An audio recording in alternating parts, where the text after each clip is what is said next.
பகவானுக்கு நைவேத்தியம் பண்ணக்கூடிய உணவுப் பொருள் கூட பெரும் கலப்படத்திற்கு உரியராகி பக்தர்கள் மனதில் ஒரு பெரிய அதிர்ச்சியை உண்டாக்கி இருக்கு. இந்த புரட்டாசி முதலான மாதங்களில் நடைபெற வேண்டிய நம்முடைய ரிச்சுவல்ஸ், நம்முடைய கொண்டாட்டங்கள்லாம் அப்படியே குறைஞ்சுட்டே வருது. கிராஜுவலா அப்படியே குறைஞ்சுட்டு போயிட்டு. நம்முடைய ஹிந்து மதத்தின்படி ஒவ்வொரு மாசமும் ஒவ்வொரு விதமான பண்டிகைகள் உண்டு.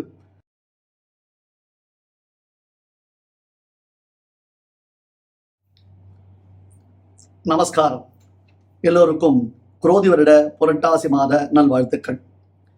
இந்த புரட்டாசி மாதம் பிறந்துட்டாலேயே எல்லாருக்கும் ஒரு உற்சாகம்தான். ஏன்னா இந்த புரட்டாசி மாதத்தில் நம்முடைய முன்னோர்களுடைய அருள் நமக்கு கிடைக்கிறது. அதே மாதிரி எல்லாவற்றிற்கும் ஆதாரபூதமாக இருக்கக்கூடிய பகவானுடைய அனுகிரகம் நமக்கு கிடைக்கிறது. மாலையபக்ஷம்னு சொல்லக்கூடிய பித்ருக்கள் கர்மாக்களை இந்த புரட்டாசி மாதத்தில் நாம் பண்ணுறோம். அதுபோல புரட்டாசி சனிக்கிழமை, இந்த சனிக்கிழமை ப்ரோக்ராம் புரட்டாசி மாதம் சனிக்கிழமை அன்னைக்கு திருவேங்கடமுடியானுக்கு மாவு தீபம் ஏற்றுவது என்பது ஒரு தொட்டு வரக்கூடிய வழக்கம். நெக்ஸ்ட் முக்கியமான ஃபெஸ்டிவல் என்ன? நவராத்திரின்ற ஃபெஸ்டிவல். பட் அன்பார்ச்சுனேட்லி சமீப காலங்களில் நீங்க பார்க்கிற பொழுது இந்த புரட்டாசி முதலான மாதங்களில் நடைபெற வேண்டிய நம்முடைய ரிச்சுவல்ஸ், நம்முடைய கொண்டாட்டங்கள்லாம் அப்படியே குறைஞ்சுட்டே வருது. கிராஜுவலாக அப்படியே குறைஞ்சிட்டு போயிட்டு. ஏற்கனவே சனாதன தர்மத்திற்கு பன்முகமான ஆபத்துக்கள் தொடர்ந்து பலவிதமான மறைமுக தாக்குதல்கள் நடைபெற்று வரக்கூடிய சமயம் இது. பகவானுக்கு நைவேத்தியம் பண்ணக்கூடிய உணவுப் பொருள் கூட பெரும் கலப்படத்திற்கு உரியராகி பக்தர்கள் மனதில் ஒரு பெரிய அதிர்ச்சியை உண்டாக்கி இருக்கு. இந்த சமயத்துல நாம நம்முடைய ரிச்சுவல்ஸ் எல்லாம் அப்படியே விட்டுட்டு வரும். ஒரு விஷயம் யோசிச்சு பாருங்க.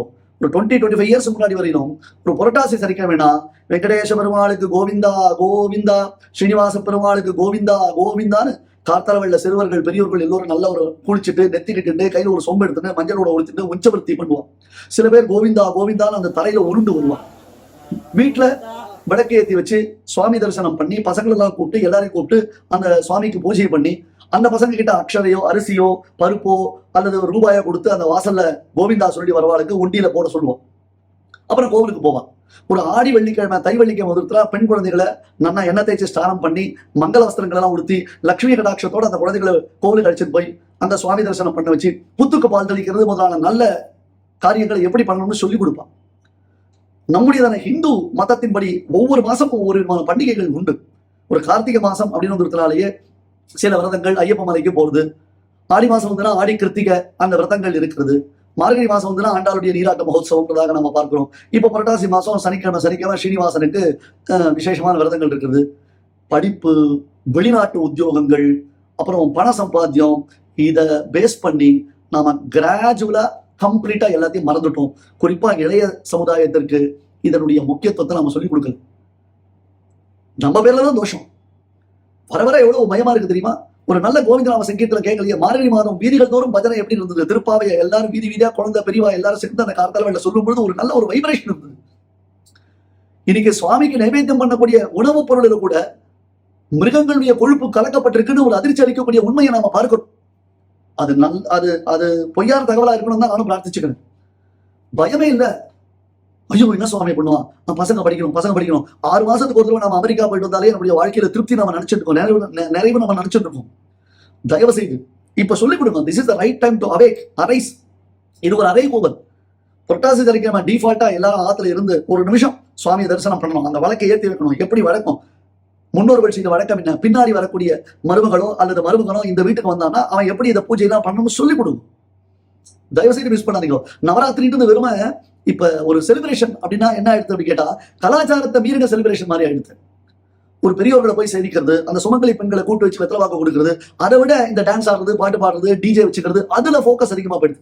நவராத்திரி செலிப்ரேட் பண்ணப்பட்டாலும் அதோடைய தானே முகம் மாறிவிட்டது, உருமாறிவிட்டது.